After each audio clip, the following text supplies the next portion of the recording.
അപ്പോൾ നമ്മൾ സബ്സെറ്റ് എന്താണെന്ന് പഠിച്ചായിരുന്നു. സബ്സെറ്റിൻ്റെ കുറച്ച് പ്രോബ്ലംസ് ആദ്യം നോക്കട്ടെ. Fill in the simple subset or not a subset. Subset ആണോ നോട്ട് എ സബ്സെറ്റ് ആണോ എന്ന് എഴുതുന്നതിനുള്ള ക്വസ്റ്റ്യൻസ് ആണ്. ഒന്നാമത്തെ ക്വസ്റ്റ്യൻ നോക്കിയേ. Set 257 set 2579. ഒരു സെറ്റിൻ്റെ സബ്സെറ്റ് ആകണമെങ്കിൽ എ സബ്സെറ്റ് ഓഫ് ബി ആകണമെങ്കിൽ എയിലുള്ള എല്ലാ എലമെൻറ്റും ബിയിലുണ്ടെങ്കിൽ സബ്സെറ്റ് ആകുള്ളൂ അല്ലേ. അപ്പോൾ ഇവിടെ നോക്കിയിട്ട് 2, 5, 7. ആദ്യത്തെ സെറ്റിൽ കിടക്കുന്ന 2, 5, 7 എന്ന് പറയുന്നത് രണ്ടാമത്തെ സെറ്റിലും ഉണ്ടല്ലോ. 2, 5, 7 എയിലുള്ള എല്ലാ എലമെൻറ്റും ബിയിലുണ്ടെന്ന് പറയുന്ന കണക്ക് ഇവിടെ ഒന്നാമത് പറഞ്ഞിരിക്കുന്ന സെറ്റിലുള്ള 2, 5, 7 ഈ 3 എലമെൻറ്റും മറ്റേ സെറ്റിലുണ്ട്. അതുകൊണ്ട് ഇത് സബ്സെറ്റാണ്. സബ്സെറ്റിന് നമുക്ക് ചിഹ്നം അറിയാം, സബ്സെറ്റിനെ സൂചിപ്പിക്കുന്ന ചിഹ്നം. ഓക്കെ, ആദ്യത്തെ ക്ലിയർ ആയല്ലോ. രണ്ടാമത്തെ ക്വസ്റ്റ്യൻ നോക്കിയേ. X such that X is A teacher of class +1 for your tuition centre. നിങ്ങൾ ട്യൂഷൻ സെൻറ്ററിൽ +1 ക്ലാസ്സിൽ പഠിപ്പിക്കുന്ന ടീച്ചർ. അടുത്ത് നോക്കിയേ. X such that X is A teacher of your tuition centre. അപ്പോൾ നിങ്ങളെ ട്യൂഷൻ സെൻറ്ററിൽ നിങ്ങൾക്ക് +1 പഠിപ്പിക്കുന്ന ഒരു ടീച്ചർ എന്ന് പറഞ്ഞാൽ നിങ്ങൾ എന്തായാലും അത് നിങ്ങളെ ട്യൂഷൻ സെൻറ്ററിലെ മൊത്തം സാറന്മാരിൽ ഉൾപ്പെടുന്നതല്ലേ. അത് നിങ്ങളെ +1 പഠിപ്പിക്കുന്ന സാറെന്ന് പറയുന്നത് ആ ടീച്ചർ എന്ന് പറയുന്നത് ആ സ്ഥാപനത്തിലെ മൊത്തം ടീച്ചർമാരിൽ കൂട്ടത്തിൽ വരുന്നതല്ലേ. അപ്പോൾ ഇതും എന്ത് തന്നെയാണ്? സബ്സെറ്റ് തന്നെയാണ്. ഞാൻ പറഞ്ഞ ക്ലിയർ ആയല്ലോ. അടുത്ത് നോക്കിയേ. X such that X is a square in the plane. X എന്ന് പറയുന്ന ഒരു സ്ക്വയർ ആണ്. സ്ക്വയർ എന്ന് പറയുന്നത് നമ്മുടെ സമചതുരമാണ്. X such that X is a square in the plane. അടുത്ത് നോക്കിയാൽ X such that X is a square with area 4. ഇടേ ആദ്യത്തെ സെറ്റിൽ പറഞ്ഞിരിക്കുന്ന സ്ക്വയർ മാത്രമാണ് ആ പ്ലെയിനിൽ വരുന്നത്. സ്ക്വയർ സമചതുരങ്ങൾ മാത്രമാണ് ആ പ്ലെയിനിൽ വരുന്നത്. അപ്പോൾ എല്ലാ സമചതുരവും അതിൽ വരാം ആദ്യത്തെ സെറ്റിൽ. പക്ഷേ രണ്ടാമത്തെ സെറ്റിൽ ഒരു റെസ്ട്രിക്ഷൻ ഉണ്ട്. X such that X is a square with area 4. Area 4 വരുന്ന സ്ക്വയർ മാത്രമേ രണ്ടാമത്തെ സെറ്റിലുള്ളൂ. അപ്പോൾ ഒന്നാമത്തെ സെറ്റിൽ ഏരിയ 1 വരുന്നൊരു സ്ക്വയർ ഉണ്ടെങ്കിൽ അത് രണ്ടാമത്തെ സെറ്റ് കാണണമെന്നുണ്ടോ? ഇല്ലല്ലോ. അപ്പം മൂന്നാമത്തെ എന്താണ്? നമുക്ക് നോട്ട് എ സബ്സെറ്റ് ആണ്. നാലാമത്തെ ക്വസ്റ്റ്യൻ നോക്കിയേ. X such that X is a rectangle in a plane. Rectangle, ഒരു പ്ലെയിനിൽ വരുന്ന റെക്റ്റാങ്കിൾ ആണ് ഒരു സെറ്റ് പറഞ്ഞിരിക്കുന്നത്. അടുത്ത x such that x is circle in the plane. അപ്പം ഒരു സെറ്റിൽ റെക്റ്റാങ്കിളും പറഞ്ഞിരിക്കുന്നു, മറ്റേ സെറ്റിൽ സർക്കിളും പറഞ്ഞു. ഈ റെക്റ്റാങ്കിൾ എല്ലാം സർക്കിൾ വരുന്ന പ്ലെയിനിൽ വരുമോ? ഒരിക്കലും നടക്കാത്ത കാര്യമില്ലേ. ഇപ്പം എന്താണ്? Not a subset. Okay, last ഒന്ന് നോക്കിയേ. X such that x is a prime number. X എന്ന് പറയുന്ന പ്രൈം നമ്പറിൻ്റെ സെറ്റാണ്. പ്രൈം നമ്പറിൻ്റെ സെറ്റ് ഏതോ ഇവിടെ 2, 3, 5, 7, 11 എക്സെട്ര. ഇതാണ് പ്രൈം നമ്പർ അല്ലേ. അടുത്ത നോക്കിയാൽ X such that X is A natural number. മറ്റേ സെറ്റ് എന്ന് പറഞ്ഞാൽ നാച്ചുറൽ നമ്പർ. നാച്ചുറൽ നമ്പറിൻ്റെ സെറ്റ് എന്ത് വരും? 1, 2, 3 എക്സെട്ര. ഈ പ്രൈം നമ്പറിലുള്ള എല്ലാ നമ്പറും എവിടെ വരും? നാച്ചുറൽ നമ്പർ വരത്തില്ലേ. അപ്പോൾ ഇത് സബ്സെറ്റ് അല്ലേ. ഓക്കെ ആണല്ലോ.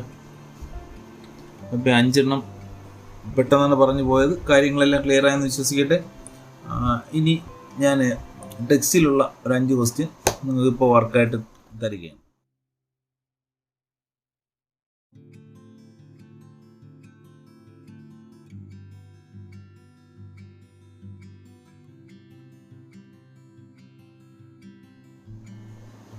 അടുത്ത ഒരു ക്വസ്റ്റ്യൻ നോക്കട്ടെ. A is equal to set 1, 2, 3. നമ്മൾ സെറ്റ് പഠിച്ചു തുടങ്ങിയ സമയത്താണ് എലമെൻ്റ് എന്നുള്ള ഒരു ആശയം പഠിച്ചത് അല്ലേ. 1 എന്ന് പറയുന്നത് ഈ എ എന്ന് പറയുന്ന സെറ്റിലെ ഒരു എലമെൻ്റ് ആണെങ്കിൽ നമ്മൾ ഇങ്ങനെ എഴുതും അല്ലേ. 1 എലമെൻ്റ് ഓഫ് എ അല്ലെ, 1 ബിലോങ്സ് ടു എ, ഇങ്ങനെയൊക്കെ നമ്മൾ പറഞ്ഞായിരുന്നു. ഈ 2 ഇവിടുത്തെ എലമെൻ്റ് ആണ്, പക്ഷെ 5 ഇവിടുത്തെ എലമെൻ്റ് അല്ല. അങ്ങനെയാണെങ്കിൽ നമ്മൾ ഇങ്ങനെ എഴുതും, not element of, not belongs to. ഒരു കാര്യം ശ്രദ്ധിക്കുക, ഇതിൽ ഈ എ എന്ന് പറയുന്ന സെറ്റിലെ ഓരോ എലമെൻറ്റും നമുക്ക് എടുത്തിങ്ങനെ മാറ്റി മാറ്റി എഴുതാം. 1 എയിലെ എലമെൻ്റാണ്, 2 എയിലെ എലമെൻ്റാണ്, 3 എയിലെ എലമെൻ്റാണെന്ന് പറയാൻ പറ്റും. എന്നാൽ നമ്മൾ സബ്സെറ്റ് പഠിച്ചപ്പോഴത്തേക്ക് എയുടെ സബ്സെറ്റ് എഴുതിയപ്പോൾ നമ്മൾ 1 സബ്സെറ്റ് ഓഫ് എ എന്നല്ല എഴുതിയത്, അല്ലേ?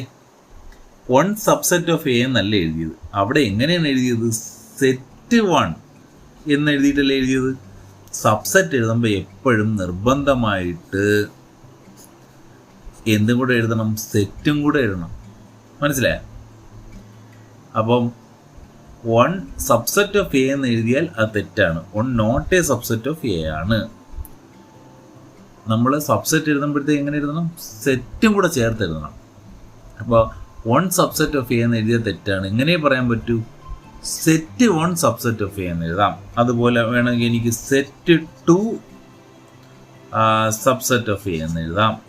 പിന്നെ വേറെ എഴുതാം, null set subset of A എന്ന് എഴുതാം. കാര്യം എന്താണ്? ഏതൊരു സെറ്റിന് സബ്സെറ്റ് നൾ സെറ്റ് എഴുതാം. ഇപ്പോൾ സെറ്റ് 2, 3 സബ്സെറ്റ് ഓഫ് എ എന്ന് എഴുതാം. ആ കാര്യം ക്ലിയർ ആയോ? ഡൗട്ട് വല്ലതും ഉണ്ടോ? ഓക്കെ ആണല്ലോ. ഈ എഴുതിയിരിക്കുന്ന സ്റ്റേറ്റ്മെൻറ്റിൽ എ, ആദ്യത്തെ സ്റ്റേറ്റ്മെൻറ്റ് ഉണ്ടല്ലോ, A element of set A B C. അത് കറക്റ്റ് അല്ലേടെ? സെറ്റ് എ ബി സിയിലെ ഒരു എലമെൻ്റാണ് എ. അപ്പോൾ ഈ സ്റ്റേറ്റ്മെൻറ്റ് ട്രൂ ആണല്ലോ. രണ്ടാമത്തെ വാക്യാണ് A subset of set A B C. A എന്ന് പറയുന്ന സെറ്റ് എ ബി സിയുടെ സബ്സെറ്റാണ്. അത് ശരിയോ തെറ്റോ? ഞാൻ നേരത്തെ പറഞ്ഞേ ഉള്ളൂ, സബ്സെറ്റ് പറയുമ്പോൾ നമ്മൾ എന്തിട്ടേ പറയാവൂ? സെറ്റ് ചിഹ്നം ഇട്ടിട്ടേ പറയാവൂ. ഇപ്പോൾ വെറും എ കിടന്നു കഴിഞ്ഞാൽ അത് സെറ്റ് എ ബി സിയുടെ സബ്സെറ്റ് അല്ല. അപ്പോൾ ഇതിപ്പോഴും ഇരിക്കുന്ന റോങ് ആണ്. ഇത് നമുക്ക് ശരിയാക്കാൻ പറ്റും. എങ്ങനെ ശരിയാക്കാം? ഇത് കറക്റ്റ് ആക്കണോ? എങ്ങനെയാണ്? Set A subset of set A B C. ഇപ്പോഴും ശരിയായി. ഈ വ്യത്യാസം എല്ലാവർക്കും പിടികിട്ടിയോ? ഇപ്പോൾ എലമെൻ്റ് ഓഫും സബ്സെറ്റ് ഓഫും തമ്മിലുള്ള ആ വ്യത്യാസം ക്ലിയർ ആയല്ലോ. ഇനി null set subset A B C, ഇത് ശരിയോ തെറ്റോ? സ്വാഭാവികമായിട്ട് സംശയം വരാം. സെറ്റ് ചിഹ്നം ഇട്ടില്ലല്ലോ ഒന്ന്. നൾ സെറ്റ് എന്ന് പറഞ്ഞാൽ ഒരു സെറ്റ് തന്നെയാണ്. നൾ സെറ്റിനെ നമുക്ക് ഇങ്ങനെ എഴുതാൻ പറ്റുമല്ലോ, വെറും സെറ്റ് ചിഹ്നം ഇട്ടിട്ട് എഴുതാൻ പറ്റില്ല. അപ്പം null set subset of A B C എന്നിരുന്നത് കുഴപ്പമില്ല. അതേസമയം ഇത് ശരിയാണോ? Set null set subset of set A B C, ഇത് ശരിയാണോ? ഇത് ശരിയല്ല. കാര്യം എന്താണ്? സെറ്റിനകത്ത് നൾ സെറ്റ് വന്നപ്പോഴത്തേക്ക് ഇതൊരു സിംഗിൾട്ടൺ സെറ്റ് വേറൊരു സെറ്റായി മാറുകയാണ് ചെയ്തത്. സെറ്റിനകത്ത് വീണ്ടും ഒരു സെറ്റ് വരികയാണ് ചെയ്തത്. അപ്പോൾ ഇതിൽ ആദ്യത്തെ സ്റ്റേറ്റ്മെൻറ്റാണ് ശരി, രണ്ടാമത്തെ സ്റ്റേറ്റ്മെൻറ്റ് തെറ്റാണ്. അപ്പോൾ ഇതിനെക്കുറിച്ചൊരു ധാരണ ഉണ്ടാകാൻ വേണ്ടിയാണ് ഇങ്ങനെയുള്ള 1-2 ക്വസ്റ്റ്യൻസ് ഞാൻ പറഞ്ഞത്. ഇപ്പോൾ ഞാൻ എഴുതിയ സെറ്റ് നോക്കിയാണ്ട് Q is equal to set 1 set 2, 3, 4. ഇതിൽ 1 എലമെൻ്റ് ഓഫ് ക്യൂ എന്ന് എഴുതിയ കറക്റ്റ് ആണല്ലോ. 1 ക്യൂവിലെ എലമെൻ്റാണ്. പിന്നെ set 1 subset of Q correct ആണല്ലോ. പിന്നെ ഇത്തിരി മുമ്പ് പഠിച്ചത് വെച്ചുകൊണ്ട് സെറ്റ് 2, 3 സബ്സെറ്റ് ഓഫ് ക്യൂ എന്ന് എഴുതിയ കറക്റ്റ് ആണോ? അല്ല. ഇത് എലമെൻ്റ് ഓഫ് ആണെങ്കിൽ കറക്റ്റ് ആയനെ. ഓക്കെ. അപ്പോൾ സെറ്റ് 2, 3 നമുക്ക് എങ്ങനെ എഴുതാം? സെറ്റിനകത്ത് പിന്നെ വീണ്ടും സെറ്റ് 2, 3 എന്ന് എഴുതിയിട്ട്